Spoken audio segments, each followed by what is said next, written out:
Hi, it's Patrick Kirkwood here, CEO of the Biosport. Here we are at the Biosport Summit in downtown Calgary, and I'm here with Leanna. Leanna, introduce yourself. What do you do? How did you get here?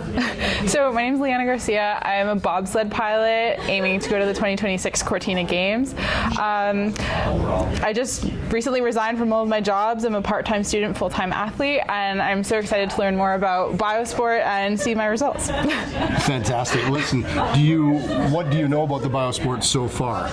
So I know that it's genetic sequencing, and I don't totally know, but I think it just tells you more about your DNA and everything, and how it could help you with performance, for nutrition recovery, stuff like that. Yeah, and injury prevention. Yeah. So we're going to teach you all about this as we go, and that's part of what today's all about. Awesome. But again, I wish you all the best. Thank you so much, and good luck. Okay. Thanks so much. All right. Thank you. Yeah. Cool. There you go.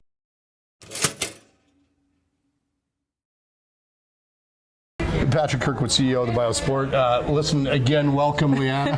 Thank you. It's good to see you. Maybe tell us about your sport, what you do, how long you've been doing it for. Cool. So I do bobsleigh. Last year was actually my first year as a pilot. I specialized in monobob, which is the single-person event, so only women and para have monobob.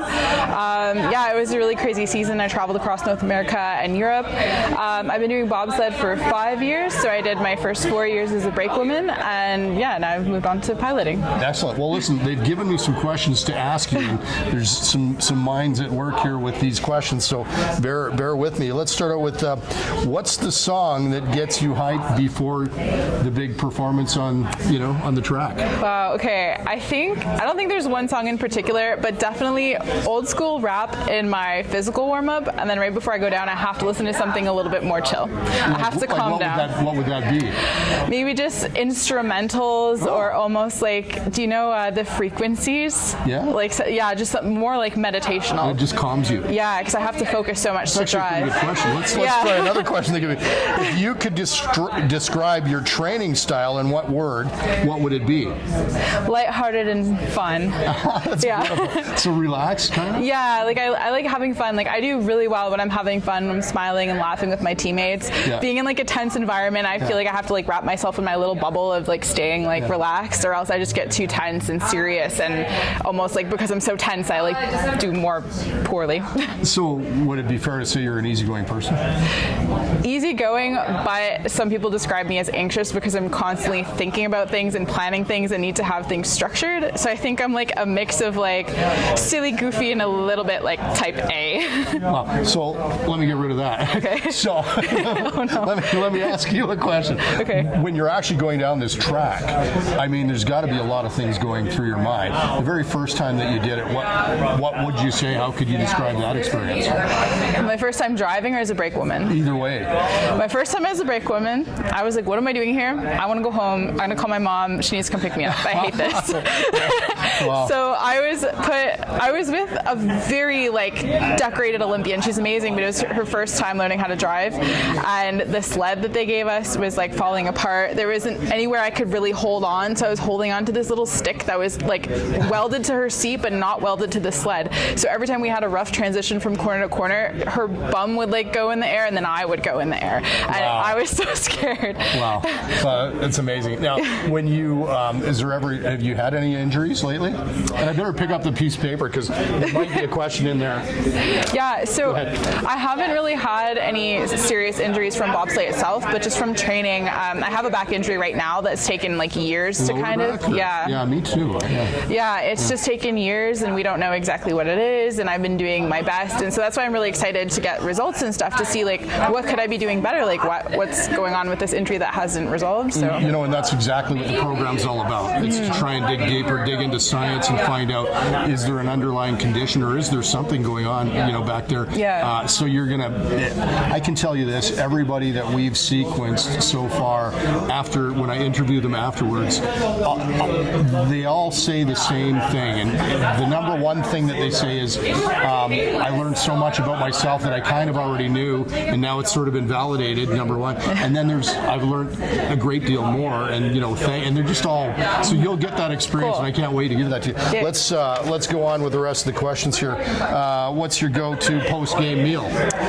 It depends where we are because we travel so many different places in the world. Like I'd say in Lake Placid, I need a Dak Shack sandwich. A what? Dak Shack sandwich. Okay. It's just like a restaurant. They make really good sandwiches. Yeah. And then if I'm in Segulda, I'm going to Mr. Biscuits and I'm getting a big slice of cake and a big cappuccino. Wow. Yeah, so it depends on where we are. That's another. I think actually that's a pretty good question. I'll keep this. Okay.